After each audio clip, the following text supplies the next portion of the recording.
So happened that nature gave me the chance to study 120 women, who are at their own stage of development both internally and socially. You said before the wedding that you had 70. Where did the other 50 come from, you unfortunate dog? A man is a key, and a woman is a lock. If a key fits all locks, that's a super key. But a lock that can be opened by any key is a bad lock.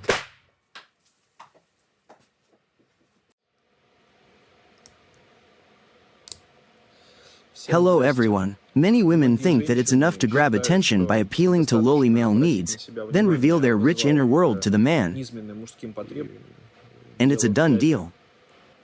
And many men think that by just fattening their wallet a bit and showing off a couple of times, they're sorted. And it works like that. With all the butterflies in your stomach, just as it should be at first. But in what you catch is what bites. So the important question is, what kind of action will this procedure be part of? Long-term or short-term? What do we want from interactions with the opposite? Something for a couple of months, weeks, nights? Or something long-lasting and reliable? Everyone wants stability in their relationships with one another, unwilling to compromise with themselves. Nobody wants to feel like they're at work in their relationships. Do you know what truly attracts and entices?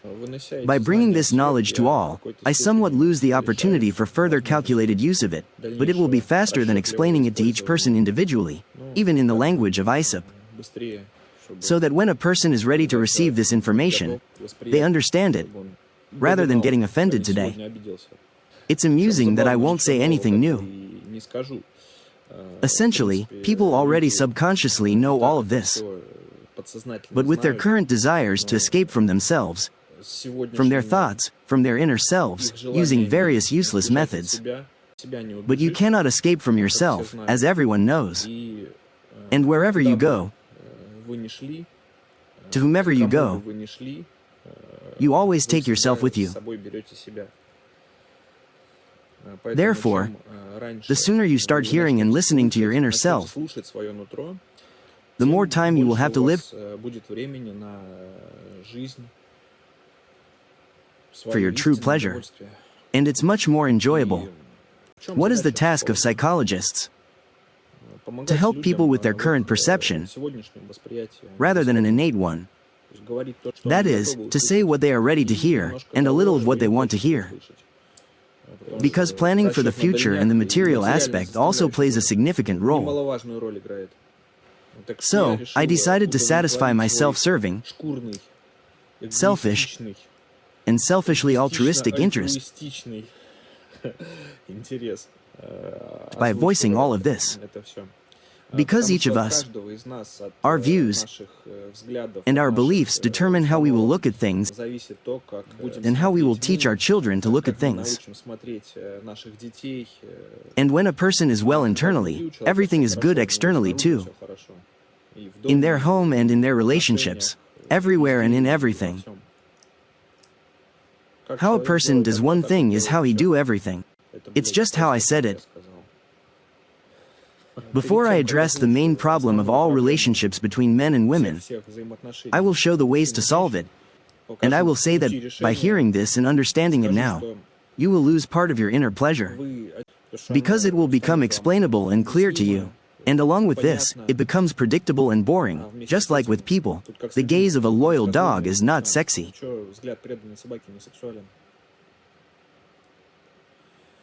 By the way, I stopped drinking alcohol some time ago. In general, completely. 15 years. Just half a minute more. Do you understand the physics of this entire state? Ethyl alcohol causes red blood cells to stick together. Red blood cells carry oxygen to our brain's neurons. And this little clot forms. And it can't squeeze through the capillaries to the brain neuron. The brain neuron does not receive oxygen and dies. And a person suddenly catches a buzz. And that's essentially the physics of the process. Then in the morning, we go to the toilet with these dead neurons. and they are replenished from the reserve.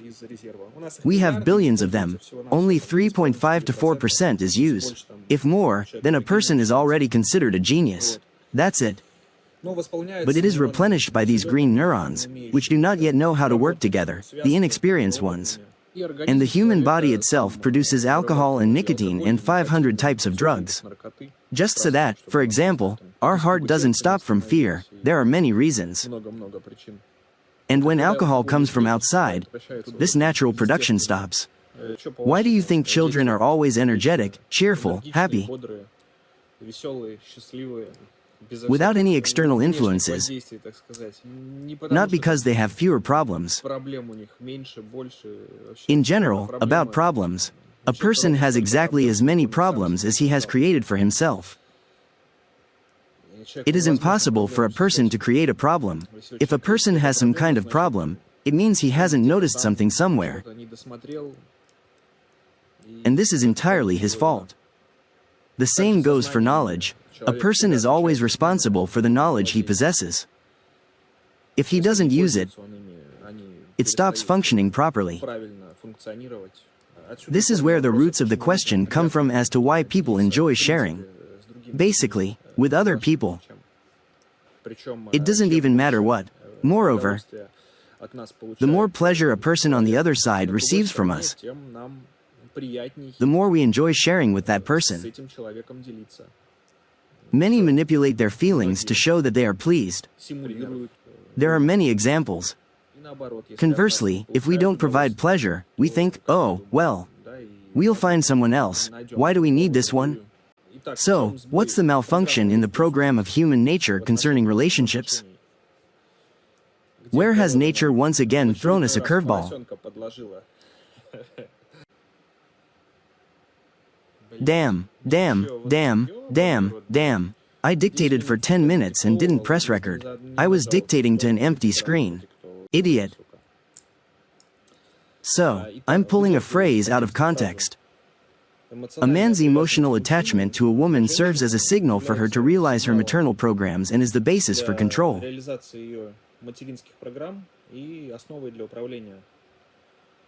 Thus, the woman lowers her anxiety by making the man more convenient for herself. What happens next, many of us know from experience. The man becomes predictable, less interesting, and it becomes boring to be with him.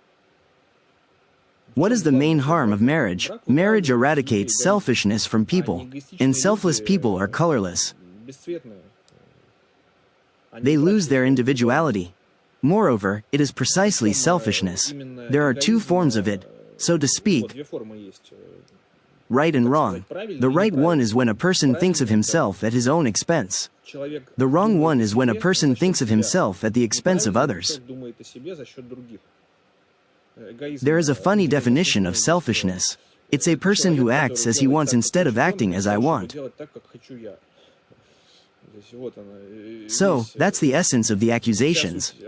Therefore, men, if women accuse you of some selfishness, if that selfishness is healthy, don't be misled. They won't go anywhere.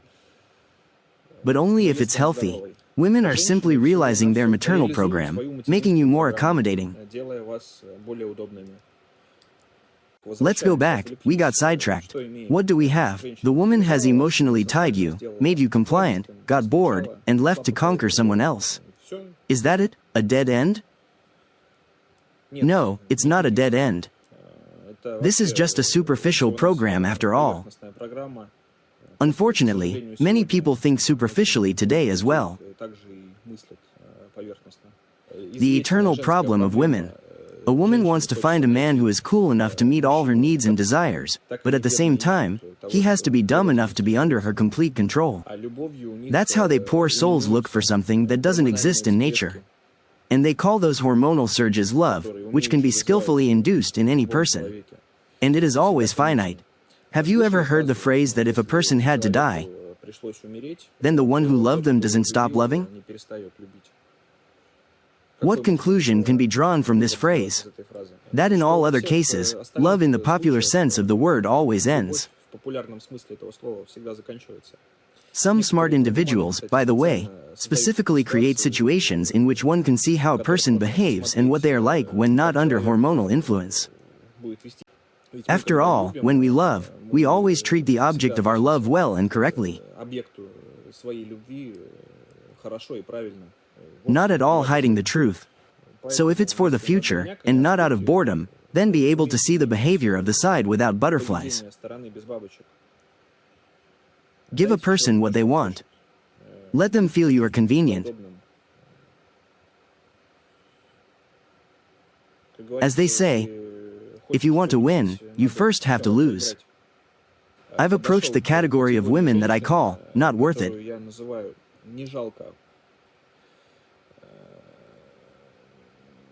They are at a certain stage of their development. They can probably stay there for a long time. It definitely does not depend on age.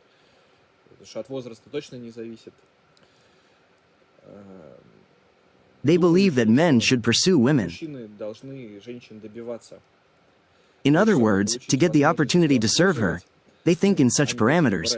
You must first win her over. How much they want to achieve through bones, skin, and arrogance. And what makes this situation convenient for them, you know, besides the obvious, like having a choice of suitors and so on.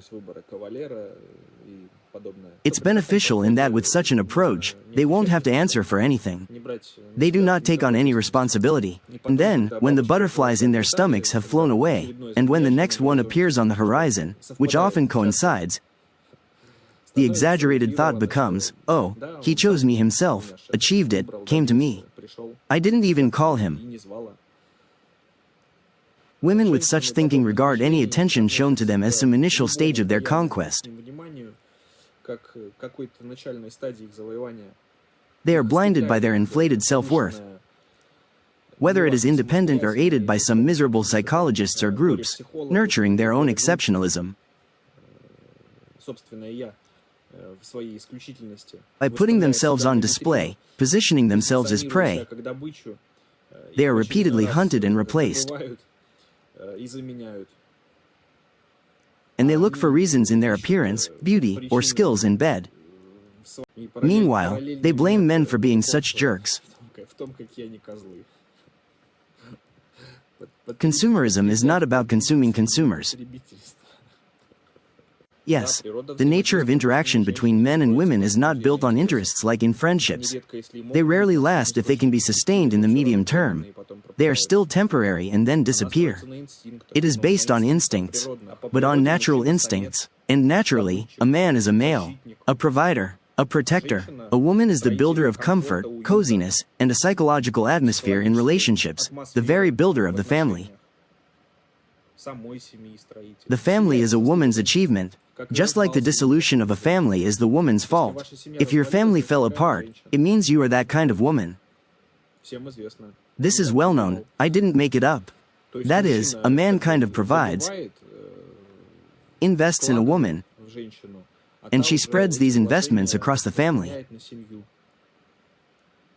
There's also a saying, a man is like a key, and a woman is a lock. Hence, the established opinion that when both men and women behave badly, it is the woman's behavior that is condemned. Because if a key fits all locks, it is a super key. But if a lock can be opened by any key, it is not a good lock. Women, when choosing a man for life, do not be deceived.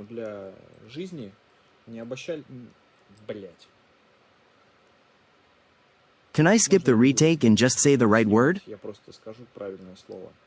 Do not be deceived by his capabilities. Be deceived by his desire to help and support. It doesn't even matter whether it's just you or people in general. Because these capabilities are just current. It's like a person has no capabilities and doesn't do anything bad, and a person has capabilities and also doesn't do anything bad. And these are completely different categories of people. Absolutely different poles. This relates to the topic. Try to give a person what they need from you and observe their behavior towards you. How will they behave?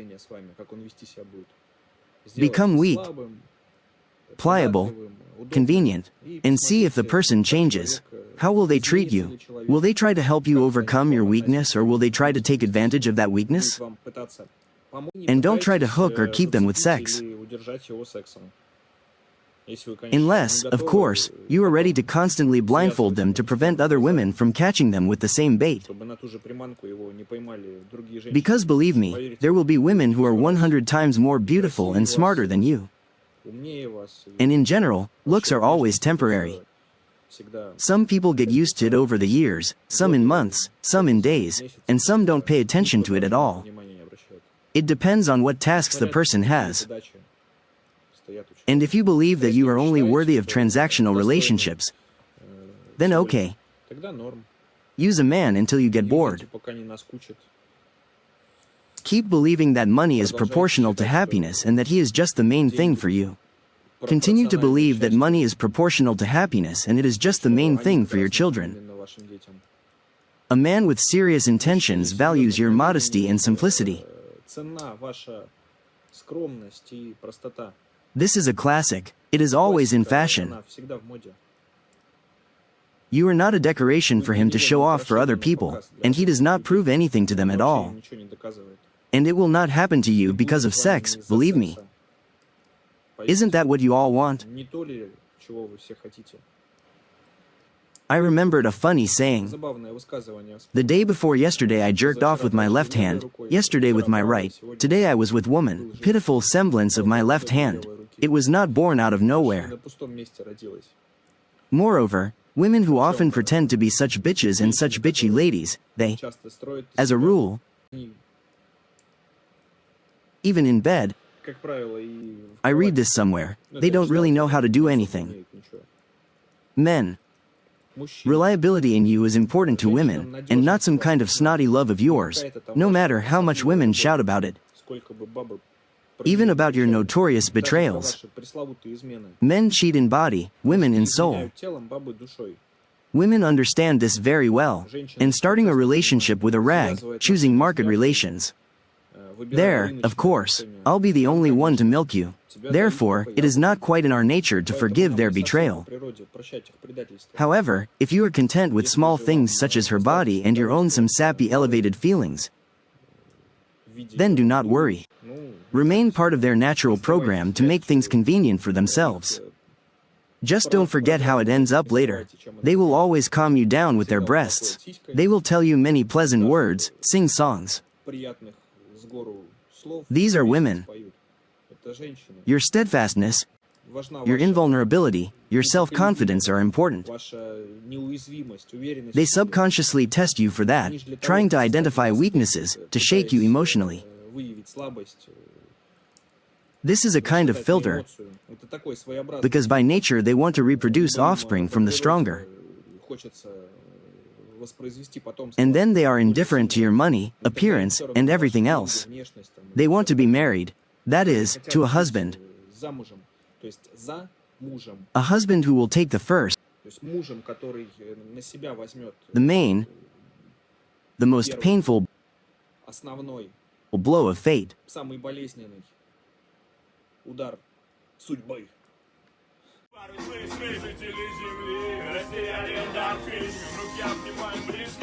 Доброта и любовь, как объяснить этот инстинкт детства, и до морщин побежали. Сердце не стрело, через всю жизнь жить наш мир.